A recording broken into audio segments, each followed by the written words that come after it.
Welcome to yet another amazing session of the NSSF Financial Literacy Program. It's a pleasure to have each one of you with us today as we discuss self-mastery as a way to financial freedom.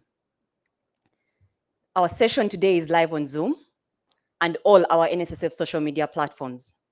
My name is Patricia Charlotte Ojambo, and I'll be your host for today. If you have seen the flyers, you should have seen the word Trailblazers on the right-hand corner of the flyer, and you've asked, what's Trailblazers? So I'm here to give you a preamble about it and how it came up as today's cause. Trailblazers is an idea under the NSSF Internal High Innovator Program that was inspired by the impact of COVID-19. When COVID-19 came, we saw the negative impact where we saw loss of income. And that was the reason as to why we came up with the idea of Trailblazers.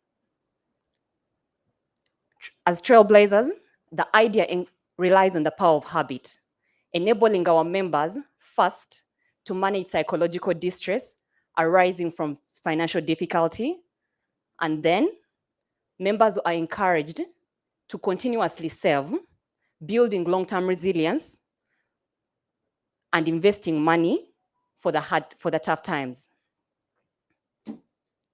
A survey was conducted to ascertain the assumptions that we had, and we got 90% positive responses to confirm its relevancy and importance in our members' lives.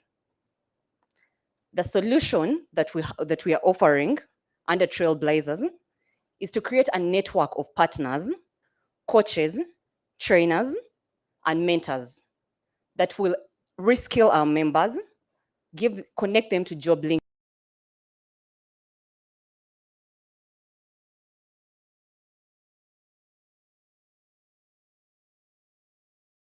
an unemployed member can get another job, can be reskilled to get another job, or start a business. In this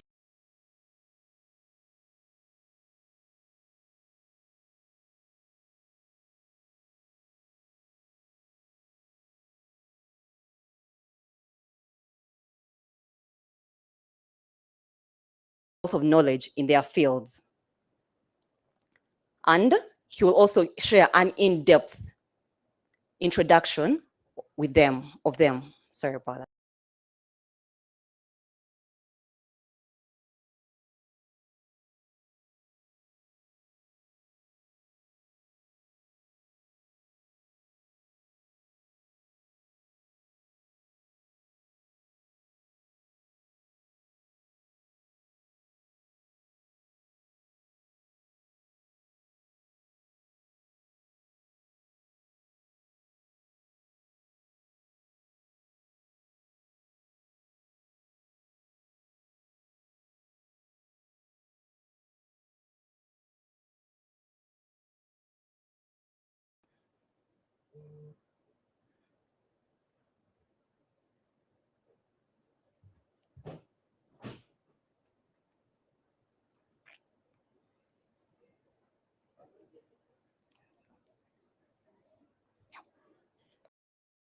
In a few minutes, please fill in.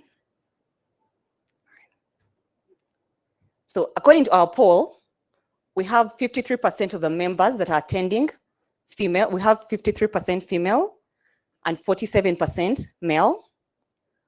According to the age brackets, 26% of our listeners and viewers today are between the age of 21 and 30. 39% of them are between the age of 31 and 40. And then 40% of our listeners today are between the age of 40 and 50. Without you, Ronnie, please take over. Wow, thank you so much. I think a rousing round of applause for Patricia. Awesome job that she's done. And it's awesome to see all of you. I can see 200 plus. And ladies and gentlemen, 53% of you ladies and 47% of you gentlemen are absolutely welcome. And tech team, Adrian, if you don't mind, you can minimize that poll so we're able to see ourselves very, very clearly. Again, my name is Ronnie Havasa. I like to say I'm a simple man with a simple profile. Radio personality, team building coach, and event host. But today, I guess I'll be moderator. And in a short while, we're going to be introducing to you the topic that we are going to be, handling. And my panel is absolutely equal to the task. And so I'm excited. I hope you are excited to learn a lot.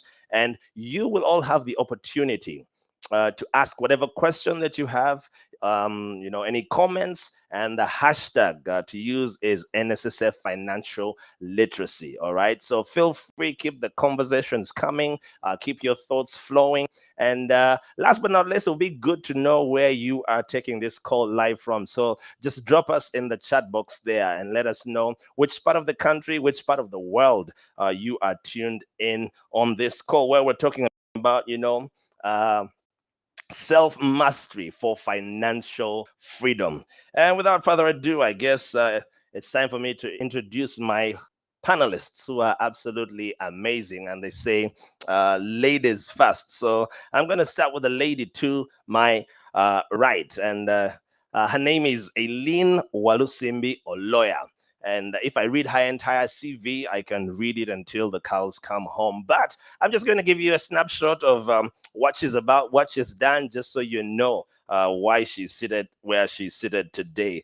Aileen is a certified executive coach, management consultant. She's a trainer, she's a facilitator, and she has a working experience of over 15 years, and she's served in various capacity across different private and governmental sector roles. The British Council in Uganda, Barclays Bank, ABSA, at the International Finance Corporation, IFC, that's with the World Bank.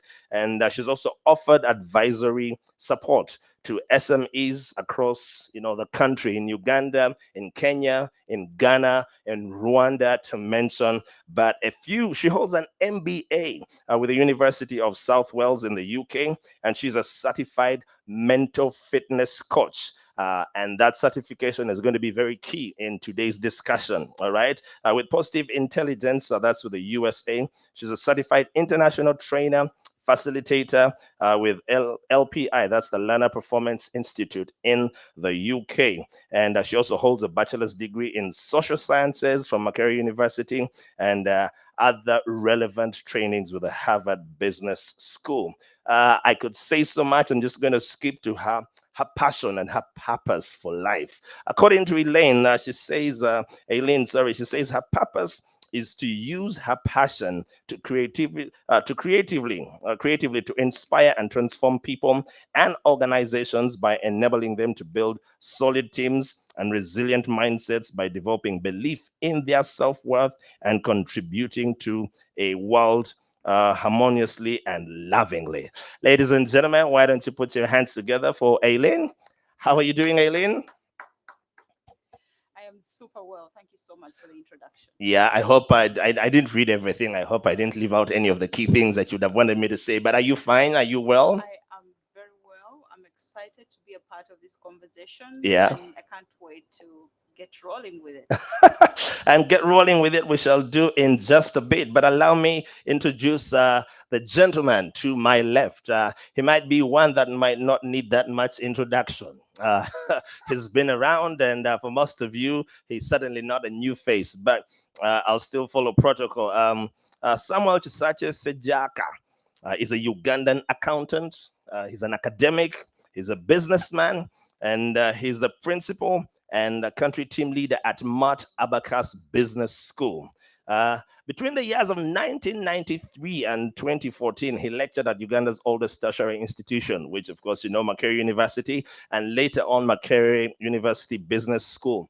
Whilst there, of course, he rose to the position of deputy principal. And somewhere in December 2014, at the tender age of 50, this man decided to retire. Say, but when I grow up, I want to be like you. He decided to retire at the age of 50. And of course, using all the wisdom he had amassed in that period, he decided then to establish Abacus Business School, which is Uganda's premier executive education institution. And right in the middle of COVID 2019, Abacus Business School merged together with a management accounting training company, MAT, to form MAT Abacus Business School. How are you doing, Sybil? Awesome. Awesome. Wow, I like that. And that's just it. Awesome. Awesome. Thank you for having me. Thank you, NSSF, for Ah, inviting me. awesome. Awesome indeed. So today we're going to be looking at self-mastery as a way, to financial freedom. And I thought I'll just read for you a few statistics just to kickstart this discussion and give us some foundation for where we're going with this, why we chose this topic, and we'll be hearing, of course, from subject matter experts today on. So here's a few statistics for me to throw at you, just so you know. I did my research, and you can say, yeah, I think Ronnie did a good job on that call. Listen, 60% of working Ugandans will retire having failed to accumulate sufficient savings, to sustain them during their post-work, life. And a vast majority of Ugandans also are unable to cover sudden emergency. Any emergency up to the tune of 2 million shillings, the average Ugandan is not able to handle such an emergency. And of course, with the onslaught of C19, COVID-19, which every day is morphing, we're now hearing of Omni something, and we don't know. May God truly be with us, And with the onslaught of COVID-19, of course, many Ugandans have been pushed to the edge of depression, so to speak, which is partly why we're here. But having said that, in spite of having a reputation of being one of the happiest people in the world, in fact, not too long ago, a statistic was put out and they said Ugandans are the happiest East Africans. And that might look good, especially on the surface, but a similar statistic, which we need to juxtapose with this, says Uganda is amongst the top 6 African countries with the highest number of people suffering from depressive disorders, which is very, very scary. And that's partly why we're here. And maybe just one more before I jump to our panelists here. Yet another study has shown that people with depression and anxiety disorders are 3 times more likely to be in unmanageable debt. And so there is certainly a correlation between our psychological, distress or well-being state and our financial wellness. So I guess it's time for us to jump straight into it. And I'm going to start with you, Aileen. I'm going to ask you to sort of give us a foundation for this discussion, self-mastery and financial freedom. How do you juxtapose the two against each other? And why do you think NSSF has us up here talking about this? Thank you so much, Ronnie. I think that just getting back to the information you just shared, Yeah. the research you just shared, this conversation is timely. And as we engage in it, we're going to do a couple of things. I'll just share with you the context in which the conversation is going to take place. And it's very simple. We're going to explore financial self-mastery. All right. We shall then, take a look at what kind of people or what kind of behaviors do people who are financially free exhibit. And then what kind of behaviors do people who are not financially free exhibit? All right. And why? Yeah. Okay. And then after that, we shall dig into, again, another new research that simply states that the new psychology to financial freedom today has got everything to do with the mindset. All right.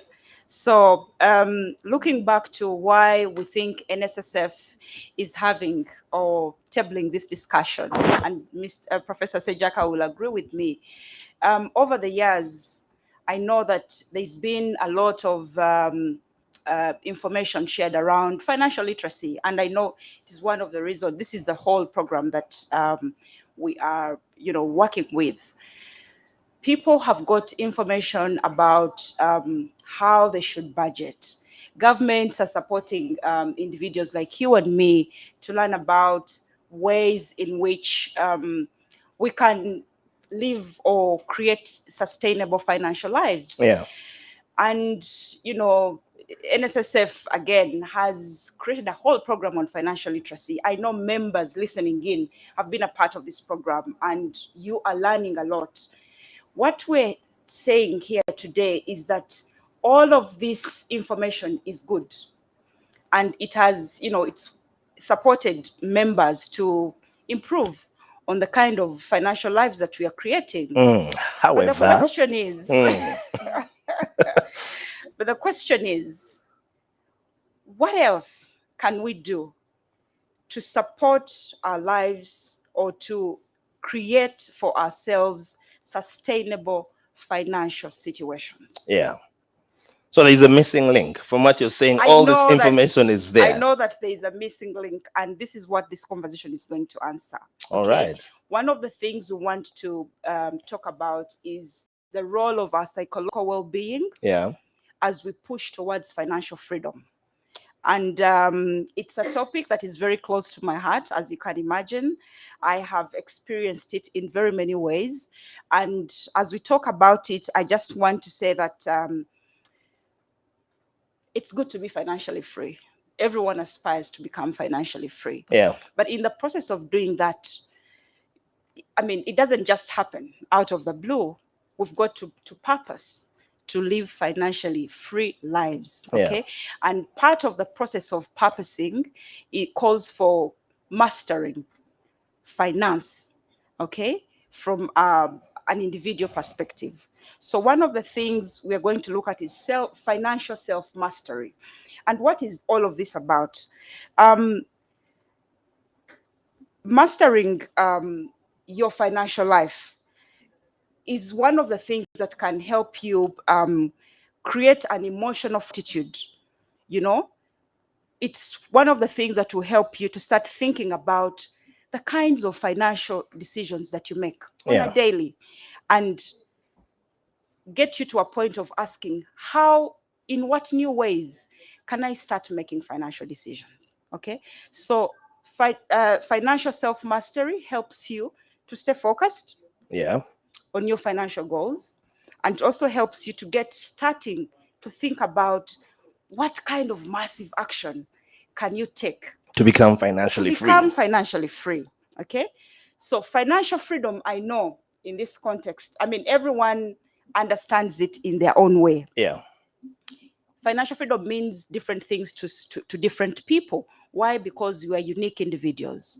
Habasa, you'll agree with me that if I asked you right now, what kind of figure would set you financially free by the year 2023? My problems are not few. Are you sure? Can you quantify them in terms of... So you'd like me to give you a figure? In December 2020, how much would I... Yes, how much money do you think can set you free? Ballpoint figure is just, a little shy of $1 billion shillings. $1 billion shillings? Yes. Professor, what do you think? Professor has laughed and said, these young boys. I guess I'm already free. I like that. Professor is already free. You may find that so meaning he's probably made that $1 billion shillings plus. You may find that he actually has much less than that. Okay. And he's happy. What he has is enough to meet him where he is in terms of his needs and desires. Okay, so we are different. Well, we'll find out in just a bit, but yeah. We are different. If I shared with you my ballpoint, you'll be equally surprised. So financial freedom means that, you get to that point in your life where you are happy to make financial decisions without stress, without stressing too much. Okay, so, and I'll share with you that the next time a pandemic or a recession happens, you won't have to go and miss your monthly paycheck or hang around panicking that the pandemic is here, run to NSSF to withdraw your emergency funds or your savings 20%. to buy food for your family, because from this discussion and the program that the Trailblazers are putting up, we are going to work towards becoming financially free, because it is possible. So looking at financial freedom, we have people who are financially free, people that we know. Yeah. Like, for example, Professor Sejak has said he's probably met that. He's free. already He's there. happy. He's free. He's a happy man. Okay. Yeah, Malayo. And then there are things that he does, I'm sure most of us know about, things that people who are financially free work with, or things that inform the way they lead their lives. And then we have, on the other hand, people who are not financially free. These people also have characteristics. I'd like to kick off with people who are not financially free. So if you're on this call, and you feel that you're not financially free, or you're not sure whether you are free or not, let me just share these simple characteristics, and then you'll tell us where you fall. All right, okay. I'm going to ask you, if you don't mind, just to hold your horses right there. Yes. So that I was trying to tune and make sure we are live together. I want to throw something to Professor here, but from what I'm saying, you're saying there's a link really between the CPU upstairs, your mental faculty, and your wallet, so to speak. Yes. Yeah. And what I want to ask the financially free professor, just so that we can tap your wisdom. I've been seeing you scribbling all these thought-provoking points, and From Aileen, yeah. and I'm dying to hear the wisdom that you've written down. But most of us, like she put it at the start, we have all the financial literacy. NSSF has done a good job. We've done workshops, trainings. We know you need to do a budget. You need to save 20%. Some of my Christian brothers know you need to tithe. You need to do all these principles in order to be financially free. But for many people, year in, year out, they've set goals for financial freedom, and it's always the same result, a miserable result. And my question really is, what's the missing link? What went wrong? What went wrong? What are we missing? Thank you. That's Teacher Mpambire. Yes, Teacher Mpambire. I'm glad you know him. Thank you. Thank you, first of all, for having me here. Yeah. And I want to thank NSSF for this program. I was looking at the statistics and how I wish I was part of the 60% who are on this program, who are between the ages of 21 and 40. Wow. Because I would do a lot of things differently. So I really speak to them so that they don't make some of the mistakes that we have made on this journey. And I kind of empathize with what Aileen has been saying. So first of all, I will tell a very little story which I read from about financial freedom. So there was this gentleman, he was called Joseph Heller. He wrote a novel called Catch-22, and everybody knows it. So anyway, one day Joseph Heller was invited by a billionaire friend to visit him on an island. So they went to this island, and as he was conversing with another guest, the guest said to him, "Look at this guy, isn't he fantabulously rich?" And Joseph Heller said, "I am better off than him." So the guy turned to Joseph Heller and said, "Why?" So Joseph Heller said, "I have enough." So having financial freedom is understanding what is enough. So that's the first point I want to share with you, people who are listening to us. The second one, again, based on what Aileen has said, is it's really not, financial freedom is really not about money for its own sake. But financial freedom is for you to determine at what point do you determine how you use your time. And that's, for me, what defines financial freedom. There are very many rich people out there, but they wake up with in the middle of the night like askaris to go and work. That doesn't mean they are free. They are slaves to They're their slaves jobs. to their... And I'm not saying that there's anything wrong with work, but financial freedom or being financially free is arriving at that point when you determine how you're going to use your day. So it doesn't mean you don't work, but it determines what you do. And I think they say the best job is when you're doing the thing that you That you're enjoy passionate about. most, that Yeah. you're passionate about. And the way I see you, I think you're financially free because you're enjoying this. I'm enjoying, So, but I still so have to pay my I think that's bills. very, very, very important.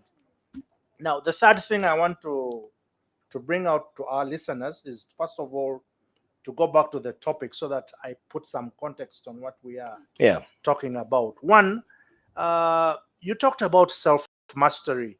I want to say to our listeners and our savers, what does self mastery mean? I need to explain this, and I think self mastery is about two aspects of our lives. It's about managing oneself Yeah. and about managing the society or others with whom you live. So it's a bit of EQ, or emotional intelligence, Yeah. and social quotient, social intelligence. So part of self mastery is knowing yourself and managing yourself in a way that you are successful. Now, I have already talked about financial freedom. So if you're talking about self mastery, you have to have a long term view of working from between the ages of 21, when we really expect somebody to go into Employment and service. employment, and up to about 50, 55, when you will be able to access your savings.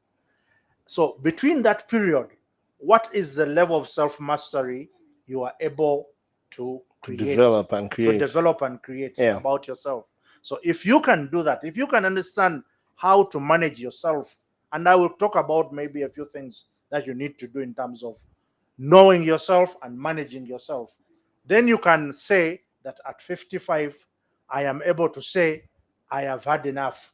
Let me go, let others continue running the race. I've done all I know I to have do. done all that I can do. Yeah. And that's how it is. I mean, uh, we, the older ones, must realize that we've come to the end of the race and we must hand over the baton to the younger ones. So if you arrive at that age and you're still like the Holding civil on. servants who are trying to change their ages, then there's a big problem. Then there's a big problem. Yeah. So I am saying all of this with a bit of hindsight, that it didn't just fall into my lap and I understood it. I've made quite a number of mistakes. Yeah. And that's why I'm saying I'm happy to be here to share with the young ones so that they don't make as many mistakes as I made. They prepare better. And at the end of the day, they're able to sit by the beach and soak in the sun And have enough and just and be have, and satisfied. have enough and Content. just be satisfied. Awesome. Thank you so much, Professor. And indeed, in a short while, we'll get back to Professor to share part of his life story and some of the challenges with self-mastery and that, have brought him up to where he is. But just before we did that, again, welcome if you have just tuned in. We're talking about self-mastery for financial freedom. And just before that, Aileen was just about to, break down, and so that you can have a little checklist to know, are you financially free or not? And I think you're just going to take us through a little list just to check and see where we lie. Over to you. Thank you, Professor, for that submission. Yeah, so are we ready? So are we financially free or are we not? These are some of the characteristics. People who are not financially free, they lack self-discipline. People who are not financially free lack self-control in terms of their thoughts, in terms of their emotions, in terms of their behaviors. They're not able to control self. Okay. People who are not financially free do not have willpower. Okay? They struggle to make decisions. They lack confidence to take bold steps into the kind of lives that they want to create for themselves. Yeah. People who are not financially free have got inability to delay gratification. I'll give you an example. You are on a job, you earn a certain amount X, and before the month ends, before you receive that paycheck, you've already used up all the money. You're spending left, right, and center. Okay, so you are not, if it's that shoe, you want to buy it because you've seen it on Facebook being advertised, or on Instagram. If it is going to a dance club, or if it is buying a new car, you're out there, you're spending. It's okay to spend, but we need to manage that. Okay, people who are not financially free spend everything they earn. They don't save, they don't care, they don't have this thing of save for a rainy day. They don't, it doesn't really apply. And they've got no clear life goals. Okay, so they keep, they are immersed in the routine way of doing things. Yeah, they are not so focused. Okay, so investing, saving, or budgeting, doing budgeting for, for their homes, for example, or at work, comes as a secondary factor. On the other hand, people who are financially free have got life aspirations. Okay. I'm going to see if Professor is checking based on your list. Because, Professor, you said you're financially free. So everything she mentions, I need you to say yay or nay. They have life aspirations. Yes. They do. They are more self-aware. Correct. They are, yes, they are more self-aware. They have a wide income base. They don't depend on single salaries. Okay, they're always out there looking for ways to multiply or to 10x their income bases. Yeah. People who are financially free are usually not employed. I read that somewhere. They're usually not employed. They employ other people. They own businesses. They do do things that give them financial freedom. They've mastered their cash flows. They have budgets. They know how to spend, when not to spend. They're committed to saving. And they don't only save for the sake. Even outside NSSF, you'll find that they save elsewhere in investment circles, clubs in and circles. Clubs. Yes, because they have a purpose. They have a why. People who are financially free live below their means and they're self-motivated. Okay? So why am I sharing with you these characteristics? First of all, to help you do a self-check. But beyond that, for me to say that, look, these two individuals that I've just described have got one commonality. They are human beings.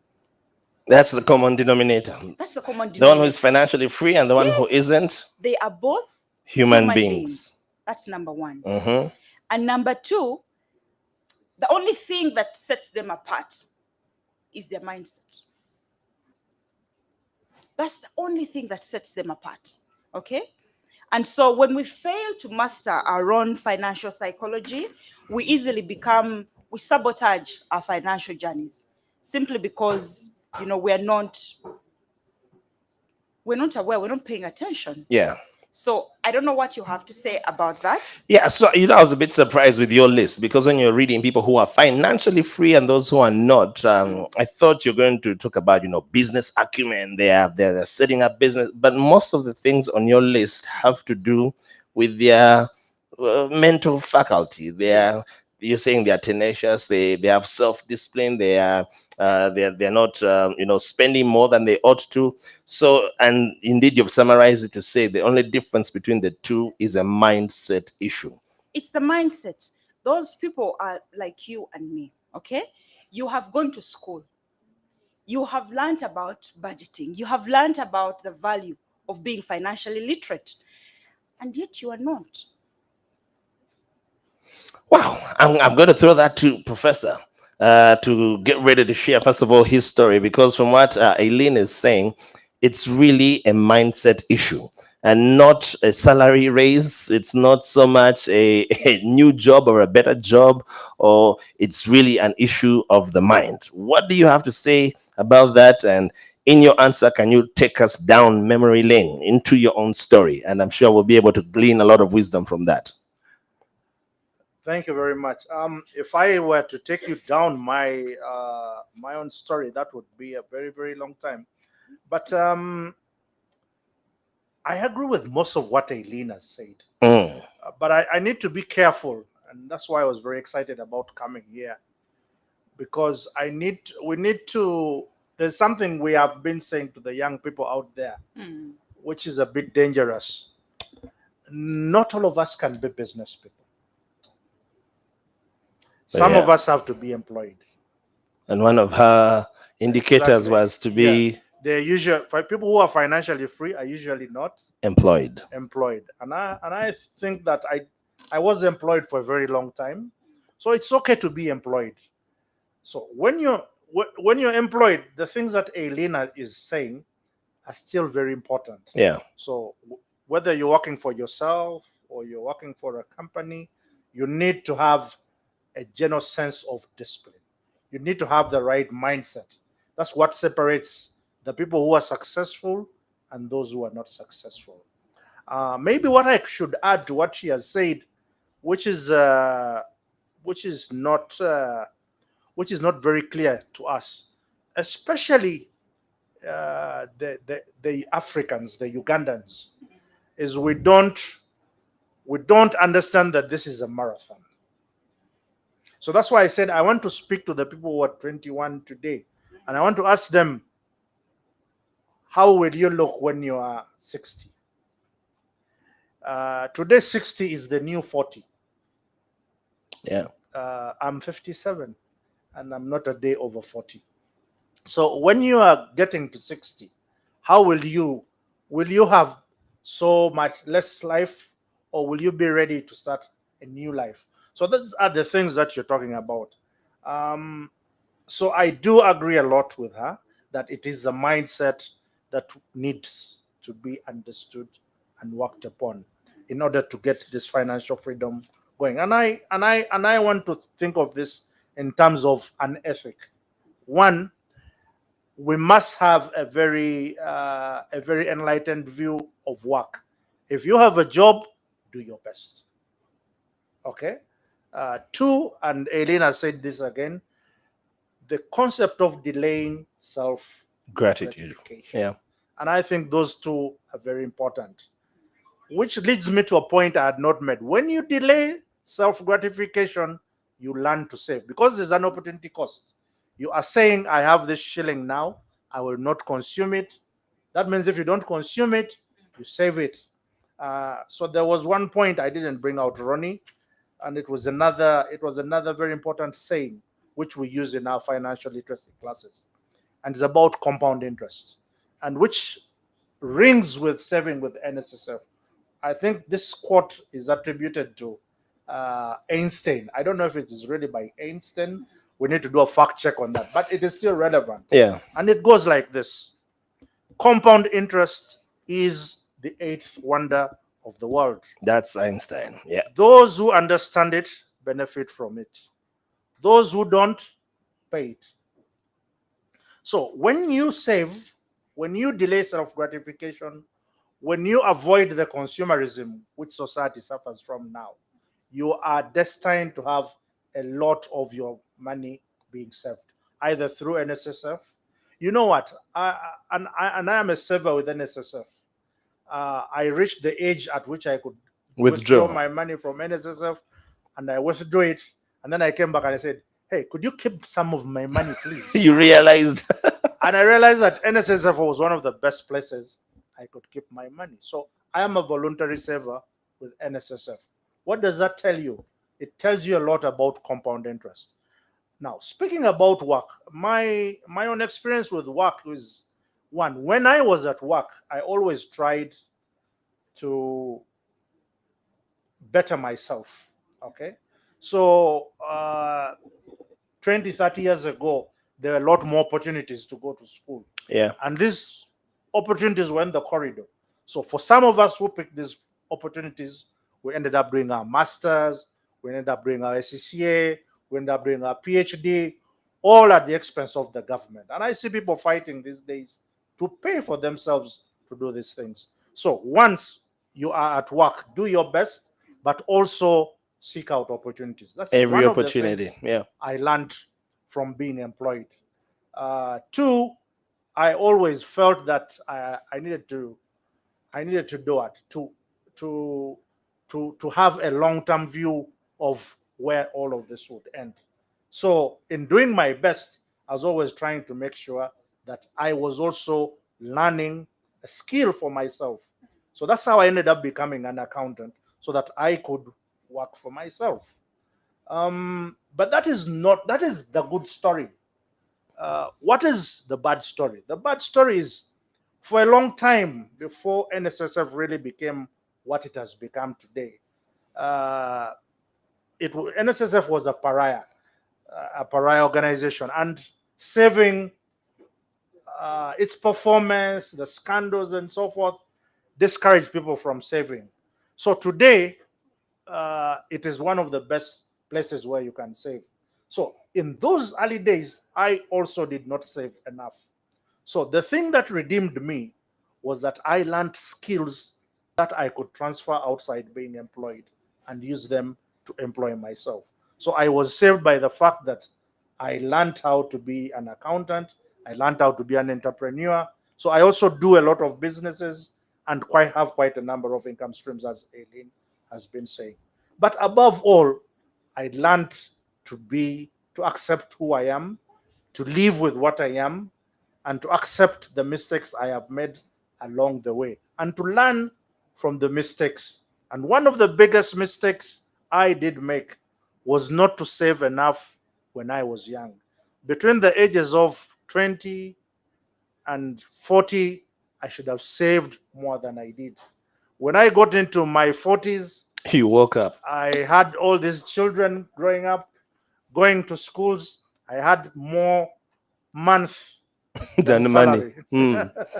Okay, I had more months left at the end of the money. Yeah. So it was a bit of a struggle for about 10 years trying to rebalance my budget. But that is because between 20 and 40, I did not realize that the children I'd had would become adults, and they would have demands that would require me to Financial. finance them at university, to finance them through college. And if you want the best for your children, you must think of them now. So if you're 20 and you don't know that you're going to have children, you have a problem. So let the children not arrive by accident. So I did not plan very well for these kids. So it was always a struggle. I wanted the best for them, but But I yet also you still needed to grow I still needed to the grow. finances. Exactly. So for those who are between 21 and 40, you must understand that the older you grow, the more money you're going to need in order to be financially free. Now, the best way to do that is to start saving now when you don't need a lot of money to be financially free. So that is a paradox. Now is when you don't need money. But the time is going to come when you need money, when you know the kids have to go to college. Which college are you going to do? Uh, for for the parents of today, the dilemma is schools are closed. So where are children going to school? Did you have some savings so that Buy data. you can buy data, or or you can take them to the international schools, Yeah. and so forth? So there's always going to be disruptors in life. So what have you kept for a rainy day? And I struggled with that. I didn't keep a lot for a rainy day. I thank God there were not very many rainy days. But when the rainy days did arrive, I was not ready.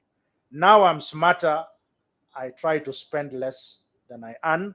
I try to understand that I can't have everything in life. And I also You're understand content enough. I need to understand what is enough. And I think having enough starts with being healthy. It starts with saying I can live with little, and it starts with saying I can share whatever little I have with others. So once you are in that mode of understanding what is enough, you end up being happier than those who have a lot. Wow, awesome wisdom coming through here. And welcome to the show if you have just tuned in. And like the good book says, he who has an ear, let him hear. This wisdom that is coming through. And we're really looking, yes, at self mastery and financial freedom. And I'm coming back to you, Aileen. So you've explained self mastery is really about self awareness, And my question for you is, what are some of the limiting beliefs that people have had on themselves that manifesting as a lack of financial freedom? Because if you're saying it starts from the head, like in promo video I said, I quoted Joyce Meyer, where the mind goes, the man will follow. Are there some limiting beliefs that we've put on ourselves that sort of cap our ability to be financially free? Ronnie, that's a very powerful question. And I just would like to relate it with what Professor has just shared. Yeah. He's just given us a powerful story, a life story. And he weaved it through the characteristics that I have just shared with you.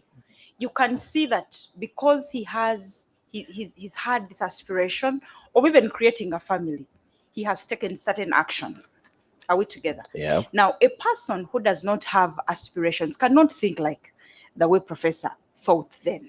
Just live one day at a time. Yeah, one day at a time. Just go with the wind. Let's be happy and let's marry. Okay? So you can see that forward looking is informed by the kind of mindset that he had on then and that he still has up till today, because he's even come back to save. After doing first cycle, he's in for cycle 2. He withdrew the money and said, let me take it back. Yeah. Let me take this money back. Yeah. Now, when coming back to your question, what are some of the limiting beliefs that kind of block us? Yeah, or that we need to unlearn. And I'll also throw the same to you, Professor. Yes, that we need to undo. From what is just shared, I'm just already thinking about having intrinsic value. Okay. As individuals, do we know that we are worthwhile human beings and that we are meant to do so much more than we know? So the way we view that ourselves, we are capable of doing so much for ourselves and for our communities. Yeah. For example, okay, some of us have lost that story. We see ourselves using very, very tiny lenses. You have a very low self-esteem. Yes, those lenses are keeping us in a corner of low self-esteem, of having no confidence. I'll share with you a very quick example. The organizations, of course, I won't mention names, that I have supported to grow leadership, to grow their leadership teams. Yeah. Their biggest struggle is we have opportunities for people to grow, but they're not applying. People are not stepping up. People are not stepping up to the plate. Because they do not feel worth. They have the skills, they have the experience, but they doubt. During their times alone, they doubt themselves. During their times alone, they feel small. They feel not enough. These are psychological things that we cannot directly put a finger to. So while the organization is busy creating space for people to come and take up management roles, you are there. The people they are catering for are saying, "Hang on a minute, I'm that's not enough. Not for me." Yeah, I'm not worthy going for a managerial role. They don't feel it on the inside of them. That is a block. So you never ever step up to the plate. You never raise your hand. You don't step up to the opportunity. Yes, even when it comes to taking risks, their financial risks, they're risks we take on a daily. They would prefer to play it safe all the time. Now, we live not that in they are an risk evolving, averse, but they just don't feel enough. Yeah, we live in an evolving world. In order for us to play big, we need to make certain decisions. Sometimes we have clarity on those decisions, other times we don't. So I feel that is a limiting belief. And I think what even makes it worse is we're not aware that is stopping us from stepping into our greatness or from becoming financially free. Are we together? Yeah. So I feel that is a block. And I don't know what Professor has to say about that. Yeah, so she puts it out there. What is the limiting belief that you have? You feel you are not enough, and that's one for you indeed to consider. Why haven't you applied for that job? Why haven't you stepped out? Why haven't you? People have brought opportunity. Say, bring your CV. You're like, I don't think. And she's saying that's one of the limiting beliefs. Professor, what other limiting beliefs do you think we have in our mindsets that have held us from jumping into financial freedom? Well, I've tried to pick up. I've tried to pick up a few, but for me, I think the one that has liberated me the most is the idea of continuous self-improvement. But I must start by saying I do agree. Where the thoughts go, the body goes. Where The mind follows. goes, The energy goes. yes, that's where the energy goes. So, I mean, growing through adolescence and all those youthful years, there are lots of trials and tribulations. So I don't want us to sit here and paint this as a rosy journey. Yeah. The Japanese say, fall 7, rise 8. So this is a journey of blood and guts. Falling But- down and rising Yes, up. but I'll give you 3 things that will give you financial freedom. One, you must have continuous self-improvement. Despite all the bad habits you may have, despite all the vices you may suffer, and a lot of peer pressure is really going to exist in your life. So for me, I really think that you need to continuously improve yourself. Whatever you do, you must be on a journey to continuously improve yourself. So when the time comes to step up to the plate, Yeah. you dust off your papers and say, I'm ready. this is the man or this is the woman. So that is the first thing I want to say. 2, and I think this is something I didn't know then. So I don't want to claim 2020 vision, but the game of financial freedom is a long game. Okay? Like you said, it's a marathon. It's a marathon. And it's very important to understand it's a long game. You don't win by sprinting. Okay? You don't win by having the most shiny car today. Kagwirawo. No way. Sente mu ngalo. That is the wrong. Quick instant coffee, instant cash. Exactly. That's the wrong mentality. It's a long game, and the winners are the people who have a long-term view of this game. You have staying power. It's staying power, but it's taken me so long to get there to understand that delay self-gratification. You're playing a long game. Yes, you can buy that new Mercedes Benz. Yes, you can have that new mansion, but you don't need them. So you need to differentiate your needs And your and wants. your wants. Okay? And that's for you to decide what are your wants and what are your needs.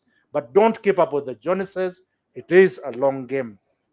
The third thing, which I really want to share with our listeners here and viewers, is as you're investing, it's very important to have a balanced portfolio. It's very important to understand money a bit better. A lot of people have been told, and I've made these mistakes myself, by the way. Yeah. People have told me go into tree farming. People have told me go into fish farming. Rabbits. People have told me build the housing units. Uh-huh. People told me go into rabbits.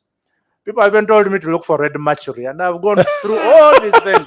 And I'm saying, oh gosh, That's a new one. how stupid could I have been? But the point here is I didn't understand all these things until I read a book called The Richest Man In Babylon. Babylon.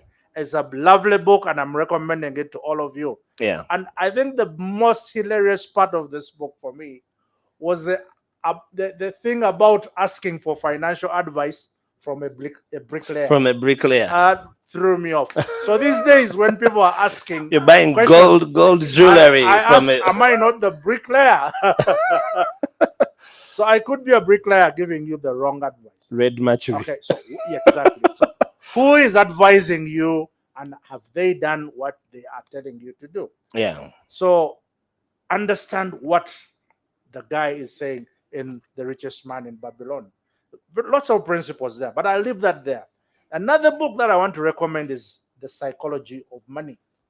Those 2 books, if you read them, I Richest think Man in everybody- Babylon The Psychology of and Money. The Psychology of Money. Everybody should read them once a year and understand that this is what should be done.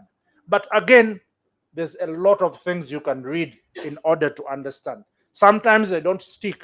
So that's when you go to the issue of the seven habits of Highly effective people. That is who? Covey. Covey. And I'm saying there's one which is so important. Always sharpen the sword. So I think that if you do those kinds of things, if you behave in a certain way, money will follow you. Okay, Wow. money will eventually follow you, but it doesn't follow you overnight. It compounds. It's a long game, like you It put grows it. slowly, and before you know it, there's a lot of it. But it is a long span. So if you're 20 today and you want to become very rich, think of how you're going to be when you're 50. Think of how you're going to be when you're 55. So that's 35 years. Okay, so you have enough time to plan. So you don't have to make the mistakes we have made. Well, again, like we said, if you have wisdom, I hope you are listening and just looking at, the chat room. Indeed, there's a lot of people gleaning wisdom from both of you. And talking about limiting beliefs, Fiona here says, culture is also another limiting belief. And she says many African families do not talk about money. The father doesn't tell you what he does. Maybe because it's illegal or something, I don't know. You're not training your kids. And I think it's the Jews who say if by the age of 12, you have not trained your child in a specific skill, you are raising a thief. So many points that are coming through. But I like the three that you've put out there, Professor. Number one, continuous improvement. Improve yourself. And I guess how you said that looks is like, are you reading a book? And you've given us, I think, 2 wonderful books there. Who are you getting your wisdom from? Are you trying to buy jewelry from a brick maker? Are you getting advice from a bricklayer? Or a prosperity preacher who, after that, is asking you for transport in Paya Kakaga to go home? Where are you getting your financial wisdom from? And like Elaine put it, also, your intrinsic value. How do you view yourself? I don't know if you have one more limiting belief or one more thing you'd like to add before we get ready to open it up to the house and take questions from our guests on the call. Thank you, Ronnie. Maybe I'll just add that the things that we have believed about money are also critical to the kinds of decisions that we make around our finances. Yeah. Professor has talked about,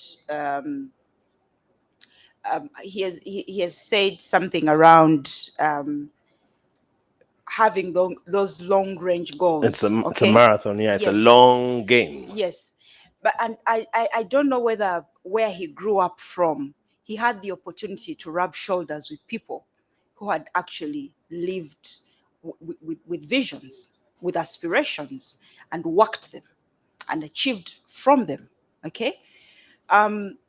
We live, we come from different communities, yeah, and these communities have rubbed onto us things that are, or beliefs that are impeding the way we think about financial freedom.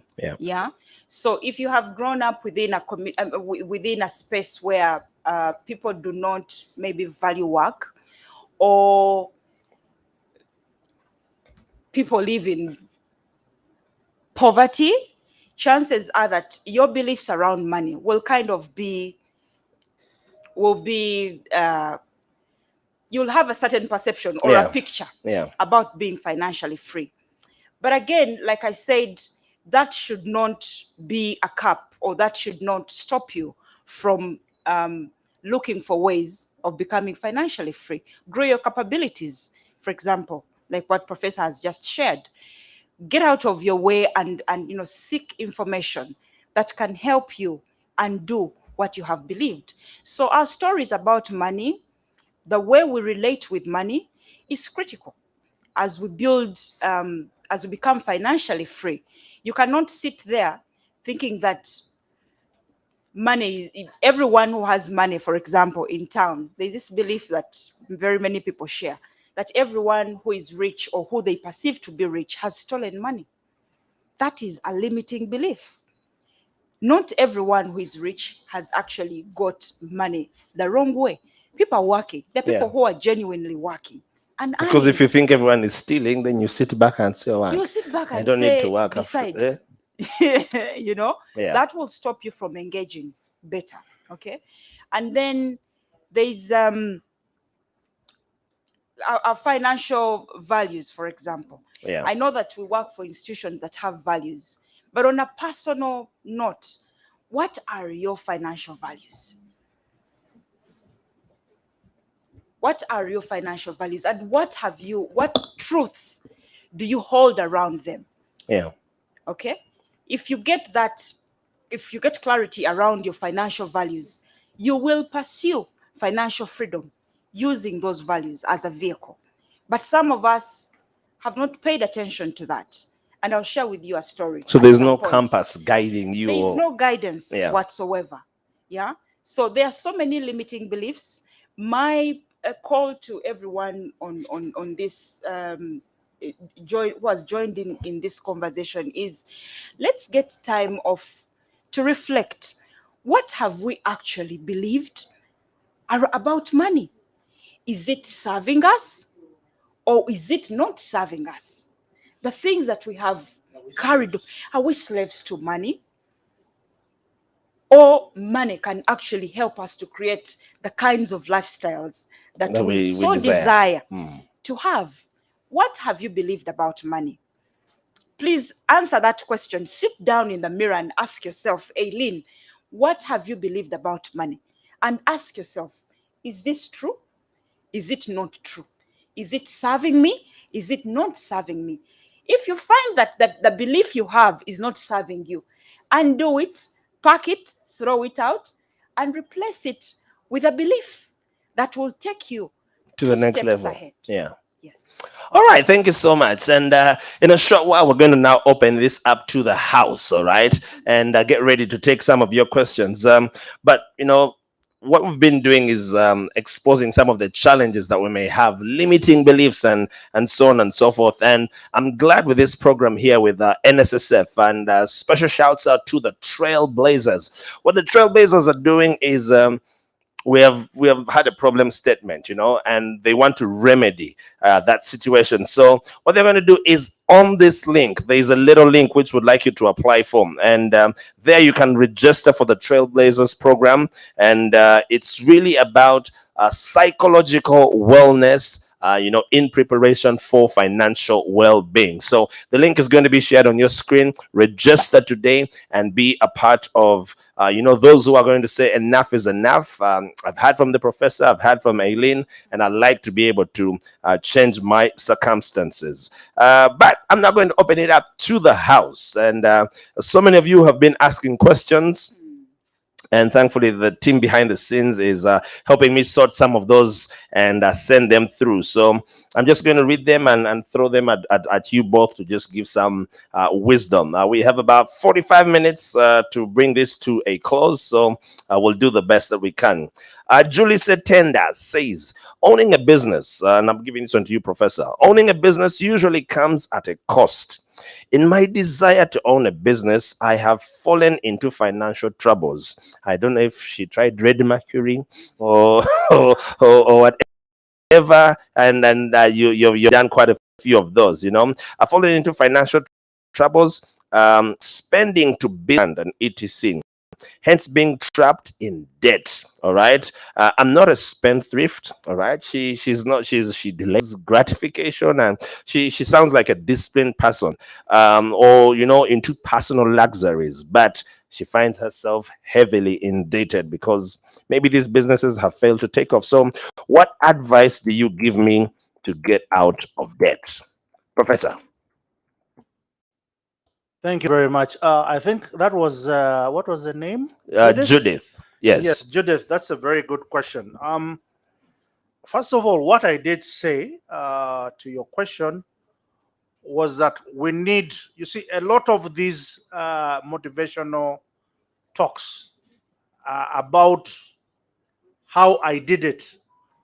Now, the people listening begin to think that you must also do it The same way. the same way I did it, which is really the wrong message we're giving to the young people. So maybe business is not for you. So I don't want to say that it is for you or it is not for you. Or maybe you went into the wrong business which you are not suited for. But if you want to get out of debt, one, stop digging. Okay, you're digging a hole, so please stop digging. And again, Number one. number one. Two, that means stop that business. It's a bad business. Stop digging means don't continue doing that business. Count your losses and know when to walk away. Two, again, I got this from the richest man in Babylon. Pay your debts. And I'm saying to you, go and talk to the people whom you owe money, restructure those debts, Work out a admit plan. your failures, Yeah. work out a plan, go find yourself a job. But that is not to say you cannot be a business person. For me, what worked for me is I have done so many businesses and I've lost a lot of money. I then discovered there was a trend where I lost money and where I made money. Okay. And where did I lose money? I lost those businesses where I was a bricklayer trying to be an alchemist. Does that make sense? You're a square peg in a circular hole. I was a square peg in a circular hole. For instance, when people told me to go and rear rabbits, I went to rear rabbits. When Zero I did- experience. Zero experience. When people told me to grow trees, I ran to grow trees. I am not a forester. I shouldn't have been growing trees. It's the red mercury I want to hear about. The red mercury. when we were young and would just come out of school, we used to see people driving these very beautiful cars. And nobody will tell you how they made money. Actually, nobody tells you how they make money up to now. They say I began my rice factory with a grain of Exactly, rice. with a grain of rice. That's what they tell you.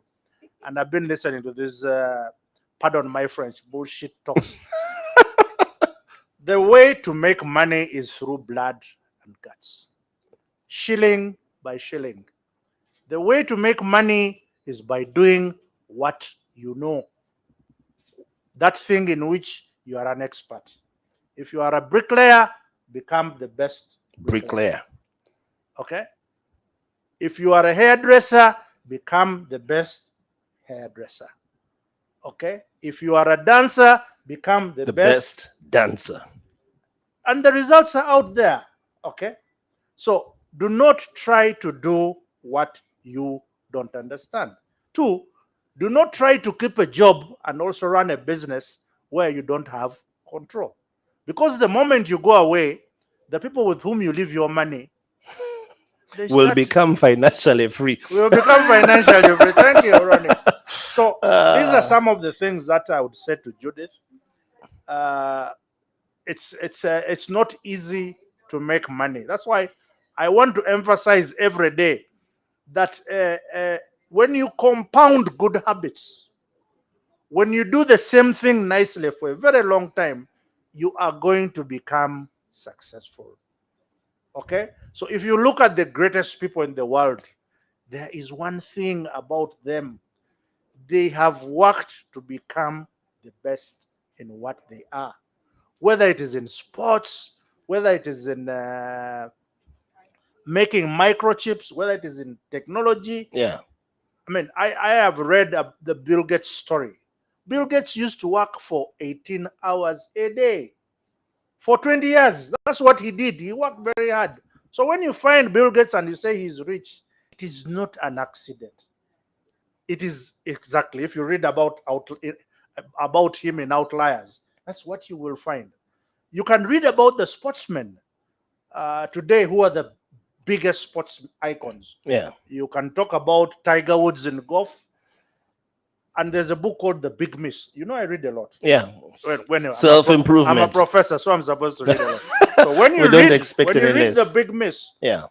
the coach says he would find Tiger Tiger. in a zone, and Tiger was practicing for 5 hours a day, hitting those small balls.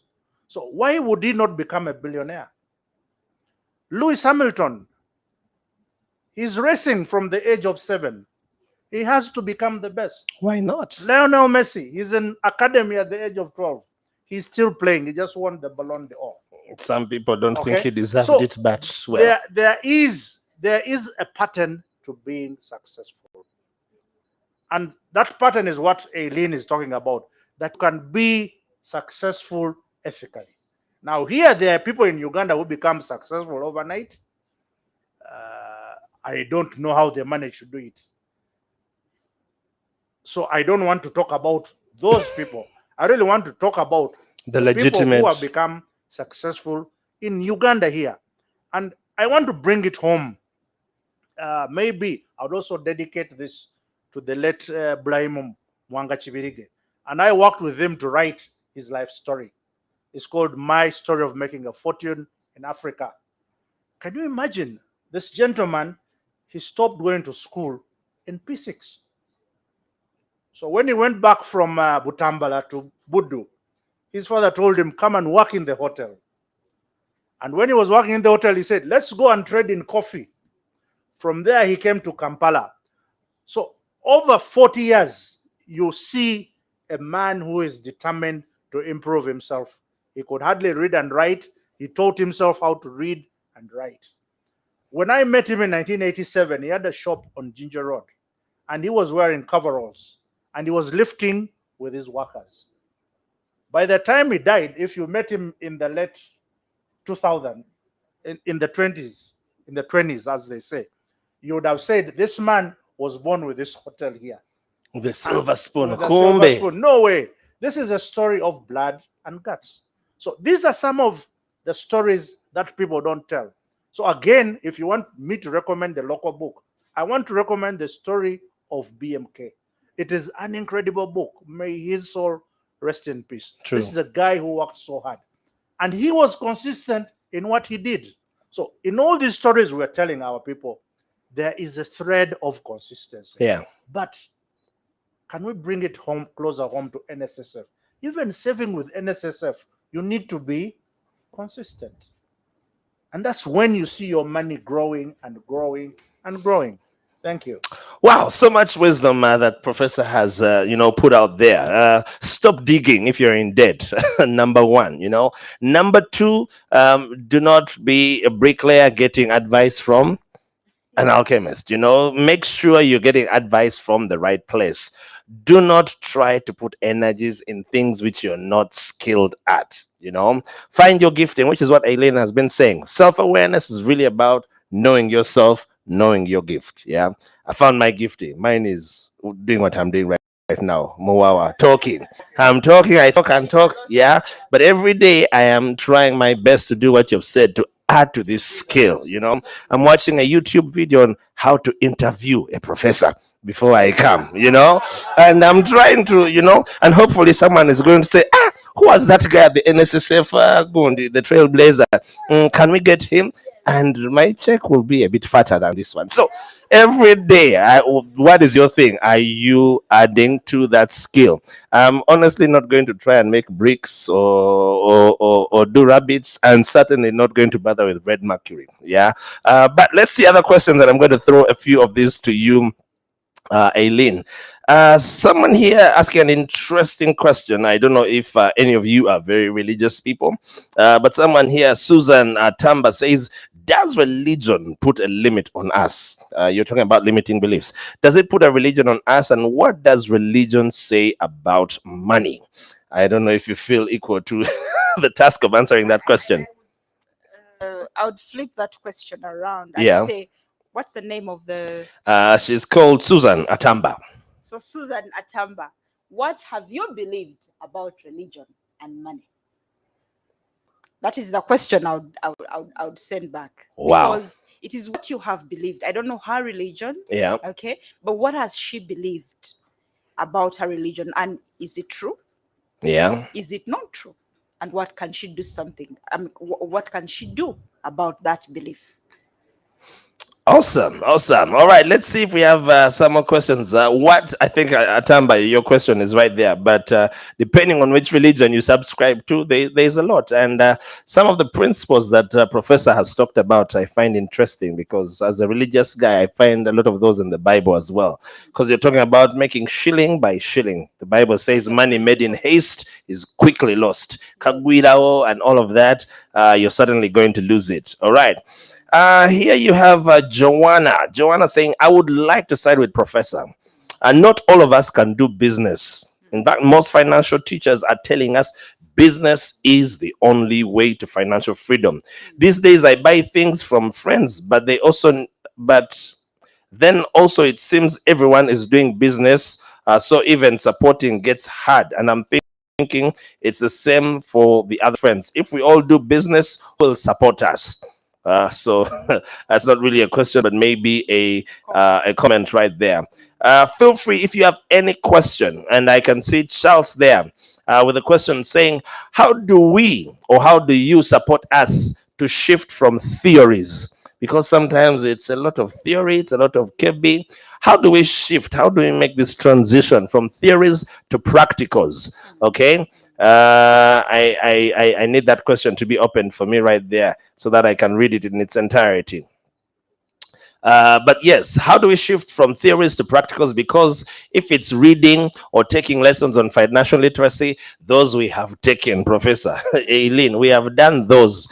But how do we can we have some practical examples of how do we make that shift to get to the financial freedom finish line, which is still a distant reality? So is there any response to practically take this wisdom and say, tomorrow morning when I wake up, I'm going to do A, B, C, D? And yeah, so that's a very good question. It is, I'll answer it from a coaching perspective. All right. And my response will be that when you find yourself in a situation like that, you have done financial literacy classes, like he has said. He has done everything, I think, to become financially free, but they're not making the steps that they probably feel they should have made. Kindly put up your hand and seek for help. All right. Seek for help. I like that you are aware that you are not progressing. Now, coaches help you bridge the gap between where you are and where you want to go. Yeah. And I know that mentors also do the same, only that, we look up to them to, share their stories with us. And then we pick a couple of things, okay, that have worked and then apply to our situations. Put up your hand and seek for help. Okay. There are coaches out there that can support you to understand the kinds of patterns that you are facing, that you probably are not paying attention to. Yeah. Okay. Do not die with your problem in the corner of your house. No. Put up your hand and seek for help. When you engage with a coach asks you questions that will help you reveal your struggles, or bring clarity to the challenges that you're facing. On your own, sometimes it's difficult to do that. So I'll say, put up your hand and seek for help. Find yourself a coach, find yourself a mentor, or I don't know what Professor would advise. Yeah, but I like that you can see where you are. Yeah. You are clearly not moving. Life is a marathon. Before you know it, will be 1 year in, another year in, and you will not be moving. So you can't do it alone. Raise up your hand, seek for help. That's practical, and you'll not get advice of one coach fits all. In fact, Aileen is a financial coach. A practical thing you can do is tomorrow morning reach out to us, get her number, let her study your situation together with you, and maybe tailor make something to remedy your situation. Professor, I have another question for you, unless you wanted to weigh in on that one. I could weigh in very briefly because I want to help. I want Mukalas. to help Charles. Yes. Yeah, and I think he's a bit frustrated and is having a rough time.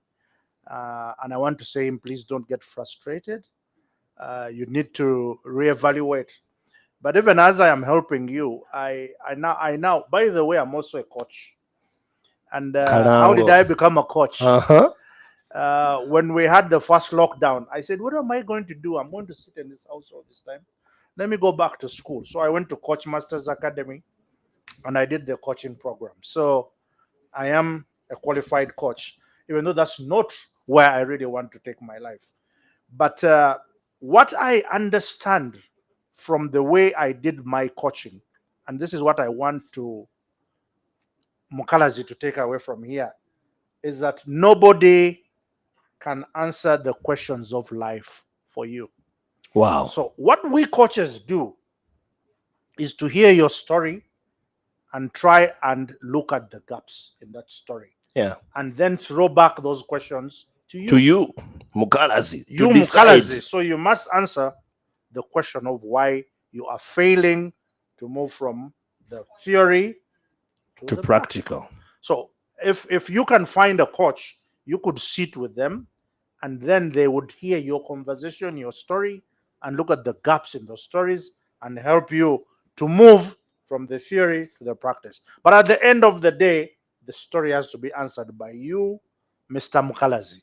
I know it's a bit frustrating, but you need to put up your hand and find a coach, as a leader said, so that they can help you find the answers for yourself. Awesome. And you already have two of those coaches here on this call. I'm sure you can reach out one way or another. And some people were asking, how to get help. First of all, we have the Trailblazers, psychological wellness cohort or program to help you reach towards financial freedom. And in there, we're going to take a step-by-step journey together, towards looking at practical steps. So sign up, Mukalazi. If I don't see you on that list, we shall be disappointed. But Professor, this one is for you. I don't know if this one, it's not too late. I guess it's never too late. How can someone retiring gain financial freedom? How best can one manage retirement money? From what we heard about you, you brought it back to NSSF. But yeah, what do you have to say about someone who's maybe in the evening of their life? I don't know. I don't know if I've managed to transfer my ethos or my thinking. I need to use simpler language. I don't know if I managed to transfer my thought process to the young people. If you take nothing away from me today, take this thing. It is a marathon. It is a long journey. It's a long journey. So you need to be successful. You need to have a long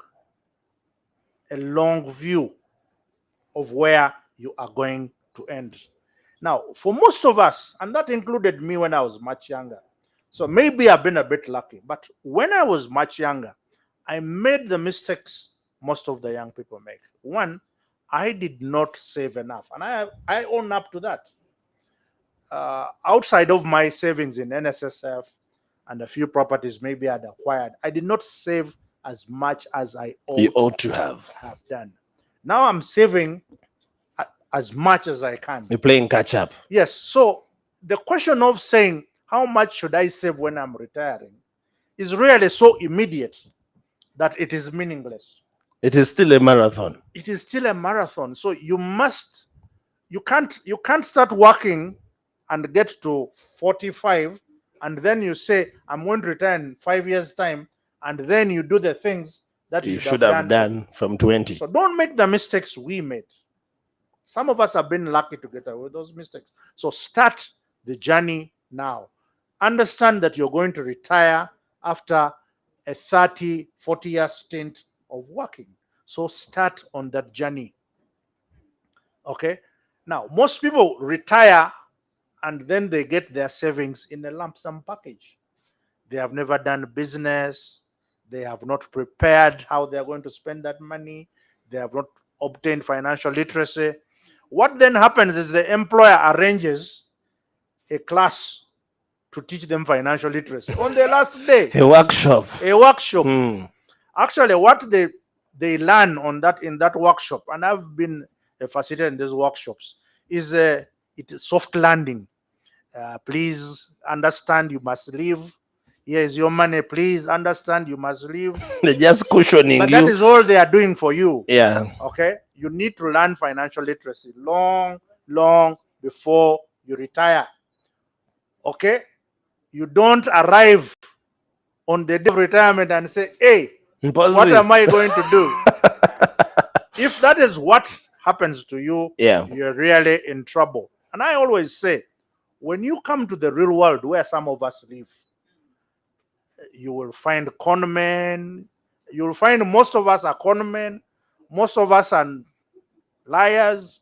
Most of us are economical with the truth. And we are very happy to relieve you of your savings. Thank you very much for working. Can we have the money? Bino bifuna chiraru. And we will take your money. We are very happy to do that without any compaction of feelings. So please, when you ask me, I really don't think I can give you the right answer. Apart from going back and saying, start preparing early. And then when you are retiring, the thing is, don't use your retirement package to survive. Your retirement package, actually, this is part of, okay, now this is at a higher level. Yeah. Because it should be at a policy level. You see, one of the problems with retirement is we give a lump sum. And most people have never handled that kind of money. They're not ready for it. Most Africans, you said you give them 2 million shillings, they'll die at night. So we shouldn't be doing that. What we should say, can we give you a pension? So the pension here is a lump sum, and that's problematic. So somebody has 400 million shillings. They don't sleep at night. It is in the bank. They are building castles in the air. So if you are not used to having 400 million shillings in your account, you are even 40. shaking When signing. So that is a bit of a problem. Yeah. How do we deal with it? One, try and keep your savings in an annuity, in something that will give you some money every month. Okay, so that you have some income every month, which is passive. Yeah. And we haven't talked about passive versus active income. By the way, when you retire, you can find something to do and you get active income. But your retirement should go into some passive fund. Either you buy bonds or you buy shares or something like that. So manage that money separately. Don't now take it to business, because when you come down there, we shall eat you up. And we are waiting. And we are waiting for you. So take your savings and try and make sure you get a pension out of those savings. Yeah. You create an annuity. An annuity is a constant cash flow over time. Okay, most people, when they get their money, they say, I'm going to farm rabbits, I'm going to farm goats, I'm going to grow import trees. cars. Oh boy. How we deal with you? Anyway, I don't know if that helps him. Yeah. But that person really needs to go and find somebody who's not a bricklayer to give them proper advice of how they are going to use their package. And then also find something to do. Okay? Not to take that package and sit at home with the wife, who is another bricklayer, and plan how to use that money. How to finish these Okay. resources. All right, I don't know if friends. that helps. Absolutely. And I think you need to catch Professor's vibe or ethos, like he called it. That the one thing is that it's a marathon. There is nothing like Kagwirao, Yoro Mudidi, I don't know what. It's a marathon. You need to be in it for the long haul. I'm going to see. Can I just add- Yeah, please. Yeah, and I don't know, people always forget that all of us human beings, including myself, we suffer from what are called the 7 deadly sins. Yeah. Now, one of the 7 deadly things is greed. Now, the con man understands greed. That because we are all greedy, He knows how to play he you. knows how to say, if you bring X, I will make it 3X.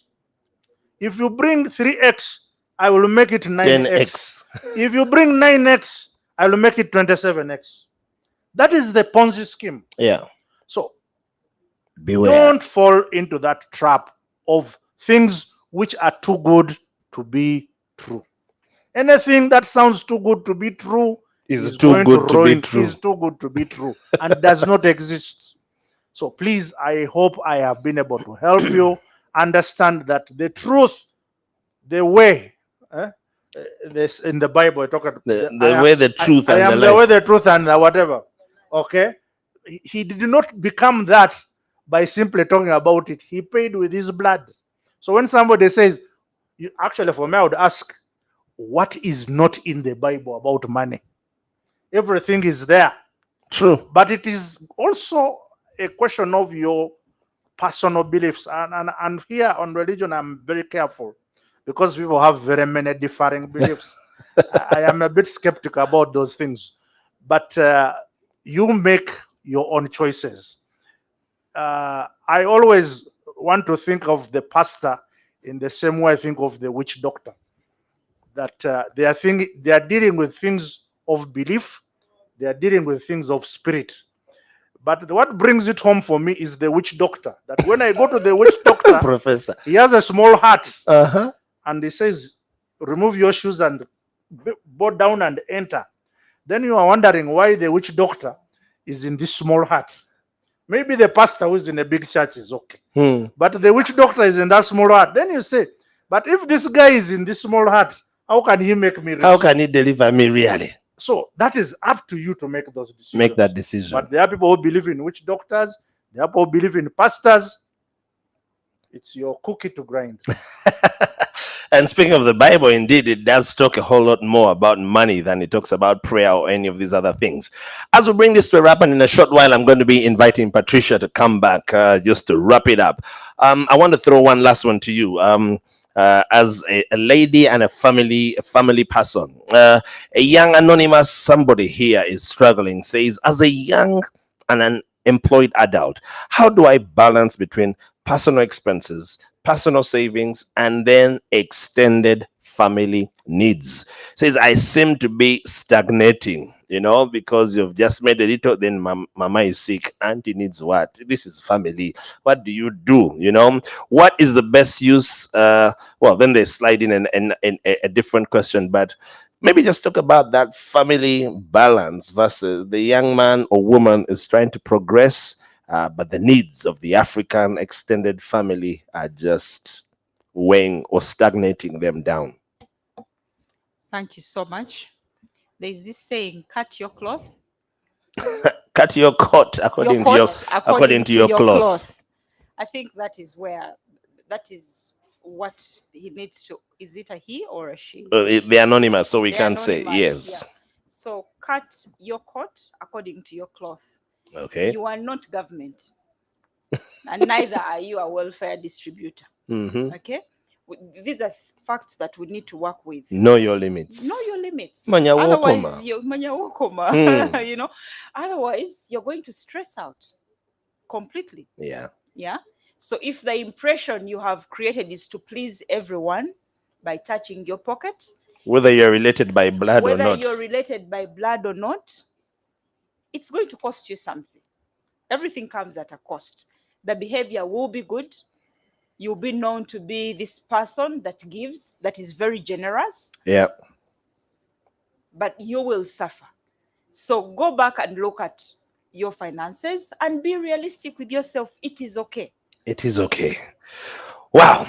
I'm going to give each of you 2 minutes, really, just to give your parting shots. But Professor, in your parting shots, could you expound? Because many people seem this question or comment seems to be recurring. The issue of enough. You mentioned at the start that you're probably financially free because you're content. You may not be the richest. Can you just expound on what enough means? Some of us just greedy. Thank you. I think I already summed up in that story of Joseph Fela.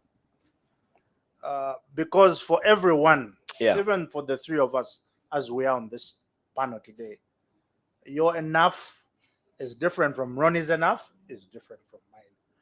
But your enough is a function of your purpose in life. What do you live for? And I have discovered my purpose is to teach.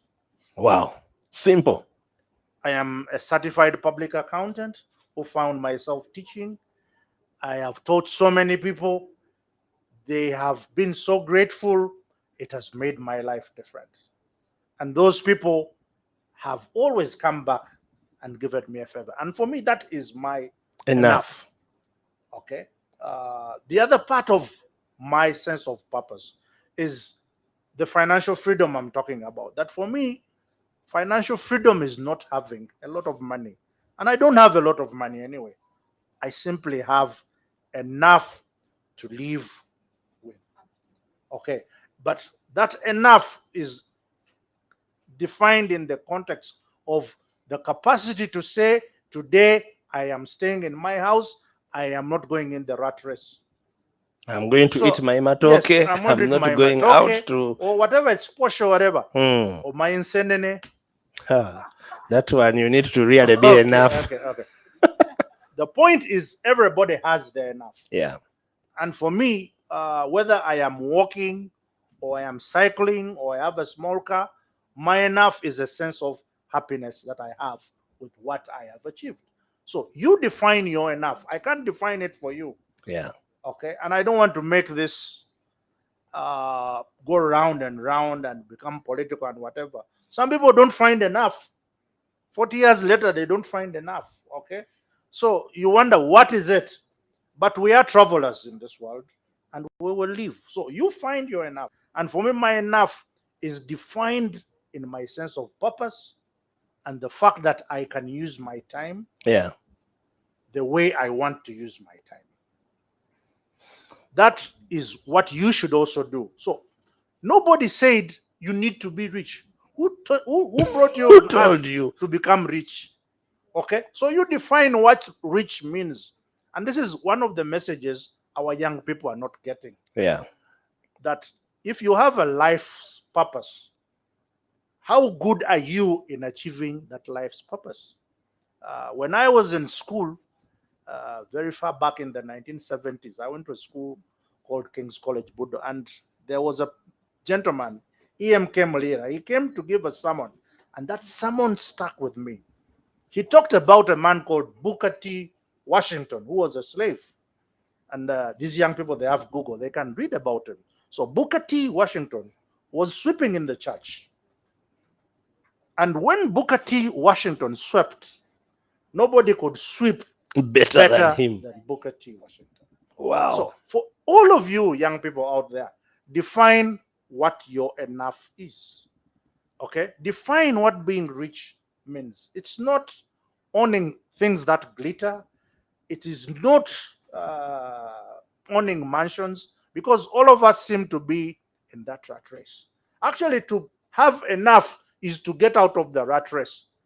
Now, most people don't understand the rat race. The best way I can define the rat race is, for example, you wake up every morning and all the cars are facing in the same direction, driving into town.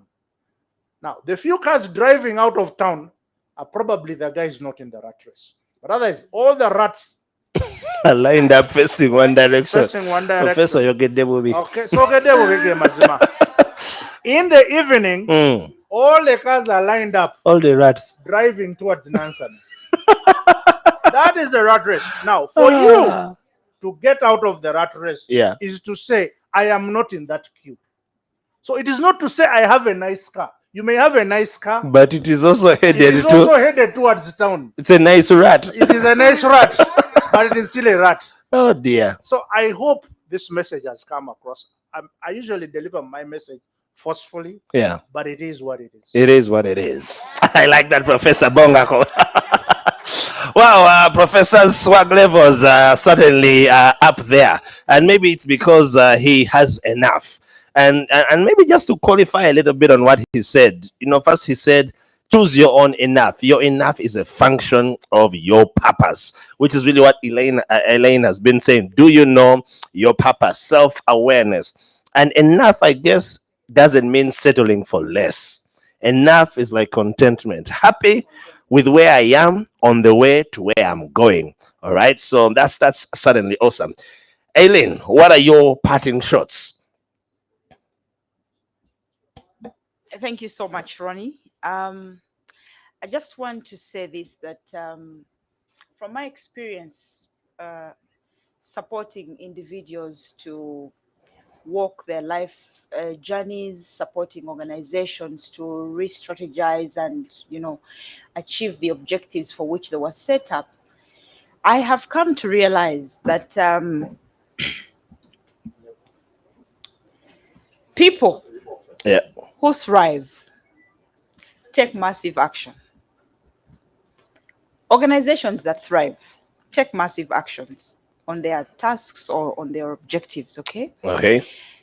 Bringing it home to the individual. Where we are at now is we are not looking for more information. There is already enough information. We have enough. Take action. Take action on your dreams. Take action on your goals. Purpose, to learn about who you are and why you are here. And when you are in doubt, seek support. Yeah? Seek support. So don't walk this life journey alone. There's no way you'll get to the financial freedom door by yourself. Yeah. We all need each other. Yeah. Okay, that's why we all have. We all different- need somebody to Yes, lean on. we all need somebody to, to take us, to show us the way. Yeah. Let's engage those people. Okay, let's ask ourselves questions, but then let's also be real and true to ourselves. What are our gaps? What more do we need to, what do we need to polish on, or how do we need to sharpen the saw in order to get us to where we want to go? So maybe to add on, mental fitness or mental wellness is not something to play with. We need to pay attention to our health, our mental health, our physical health. There's no way we're going to cross the edge, or when we get there, we shall not enjoy. What is it will be for all of these years? So I just like you to say that everything, if you want to forget about the discussion we had today, action starts with you. Action starts with you. And so I want to challenge you to pick yourself up and do what a man should do. Come on now. Or a woman for that. Listening to us. Thank you so much. In a national take action. You've had an action. And one of the actions you can take, sign up today. The link is going to be shared here right now. I'll ask the team to share the link for the Trailblazers, psychological wellness freedom program, which we're going to be running. And coaches like Professor and Eileen are going to be there helping you. Sign up today. Take action. From me to you, I think it's been awesome. If there's a lesson I've learned, man, there's so many, read those books. Professor has recommended quite a number of them. And like you said, success is really when preparation meets with that opportunity. What is your gift? What are you good at? Sharpen it, sharpen it, sharpen it. I think it's Steve Harvey who says your gift is the thing that comes the easiest to you with the least resistance. I can wake up any morning, grab the mic, and I'm good to go. I might not be able to wake up and coach or deal in red mercury or or whatever. So what is your gifting? Self-awareness. Discover that, start to work on it, attach a value to it, bill for it. Thank you so much. It's been awesome. We hand you back to the capable hands of Patricia, who began all of this. Thank you. Thank you so much for being a part of this session. I'm sure I've listened to it. You know whether you're financially free or you're not free. So just a quick reminder, you have listened. Who is a person who is financially free? Who is not? If you're the kind of person that is spending your money before you earn it, if you're the kind of person that is spending all your money without saving anything, you're not financially free. If you're the kind of person that has one source of income, you're not financially free. What does financial freedom look like? It should be about knowing what is enough for you. What is enough for me is not enough for you, but be aware of yourself. Know what is enough for you, and then you can easily know that you're financially free. If you're able to allocate your time of the day and how to work with it, you're on your way to financial freedom. So financial freedom is a journey that takes planning. At the age of 20, you can start saving now because you do not have a lot of expenses on you. You can start now. And even though you're 30, 40, or even 50, it's not too late. Yeah. You can start now and change your tomorrow. It is up to you. We are calling unto you to take this journey and start it now. This is a call for action. If you have not yet registered, kindly tap the link that has been sent in the chat right now, and then you can register to be a part of this. You'll be able to meet a number of amazing mentors and coaches, and the speakers of today will be a part of them. If you want to be mentored by them, kindly sign up, and we can't wait to change your life and to see you change your life. Thank you so much. Obrigado. Thank you so much, Patricia. Maybe just a quick one. A few people are asking if they can get the recording. This will be made available for you. The recording will be there. If you have already signed in, I'm sure it will be shared. It's actually on YouTube, so you can always get it and refer to it. Quite a number of people, Professor, who are saying they actually went through your hands, and they're very proud to have done so. And that should make you feel more enough as you leave this place. Enough is enough. Thank you so much, and thank you to the team behind the scenes, the Trailblazers. We absolutely appreciate you. Till we meet again. Thank you.